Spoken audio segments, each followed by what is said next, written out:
Hello বন্ধুরা, বিন্দুস কিচেনে আপনাদের সবাইকে স্বাগত। আজকে আমি সকালের একটা জলখাবারের রেসিপি নিয়ে হাজির।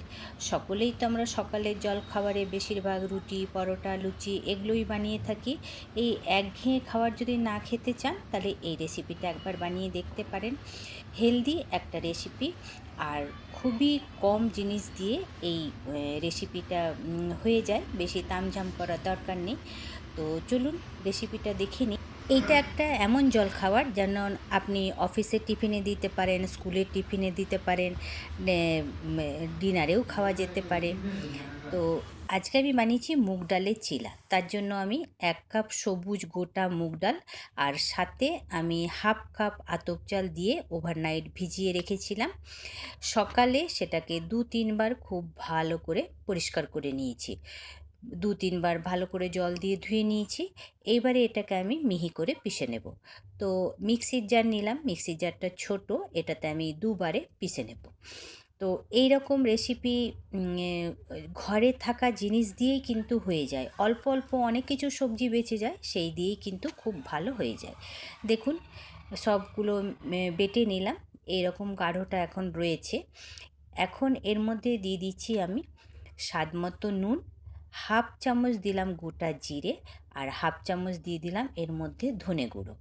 এই সমস্তগুলোকে একবার খুব ভালো করে নাড়াচাড়া করে নেব। এর মধ্যে আমি জল দেব, জল দিয়ে একটু পাতলা করব।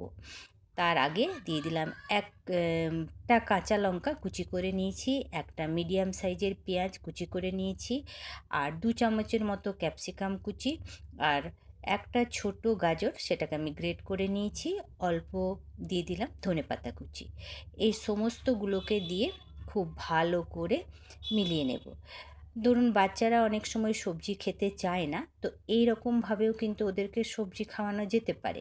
একটু মুখরোচক হয়, ওরাও তো মুখরোচক চায়, ডেলি ডেলি একরকম ওরাও খেতে চায় না, আর বড়দেরও খেতে ভালো লাগে না। এইবারে এটাকে স্বাদ বাড়াবার জন্য দিয়ে দিলাম 2 চামচ আমি নারকেল গুঁড়ো। এটা কিন্তু তাজা নারকেল কোড়া দিয়েও বানানো যাবে, খেতে কিন্তু খুবই ভালো হবে। সমস্তগুলোকে একবার খুব ভালো করে মিলিয়ে নিচ্ছি। দেখুন খুব ভালো করে এটাকে মিলিয়ে নিলাম। এটাকে এখন আমি দিয়ে দিচ্ছি 1 চিমটে খাওয়ার সোডা। এতে খুব ভালো ফুলবে, জিনিসটা বেশ নরম হবে। খুব ভালো করে একটুখানি জল দিয়ে আমি খুব ভালো করে নাড়াচাড়া করে নিচ্ছি।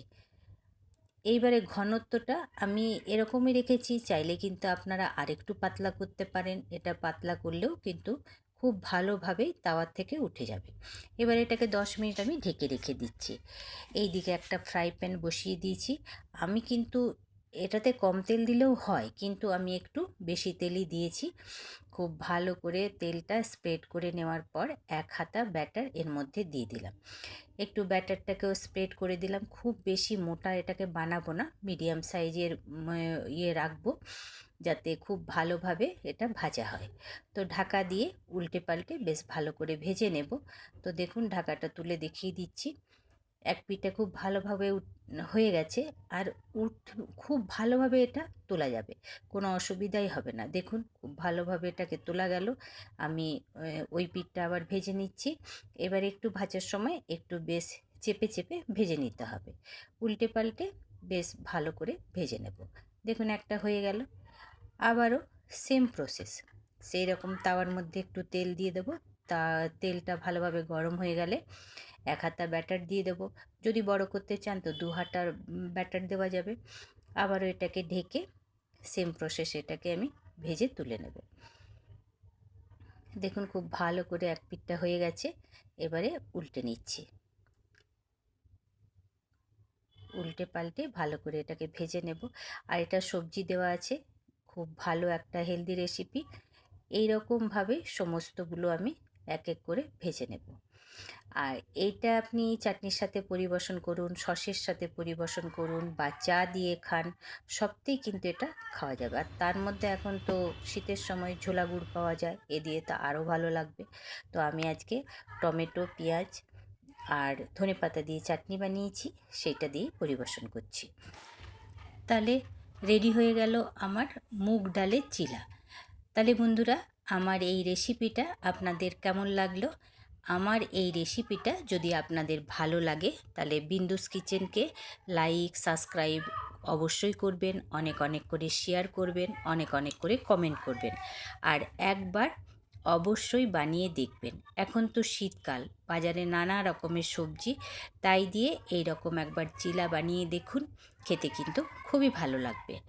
আর আমার এই রেসিপিটা শুরুর থেকে শেষ অবধি দেখার জন্য আপনাদের কাছে অনুরোধ রইল, আমার পাশে থাকার জন্য অনুরোধ রইল। এই রকম রেসিপি নিয়ে আবার হাজির হব। ভালো থাকবেন, সুস্থ থাকবেন।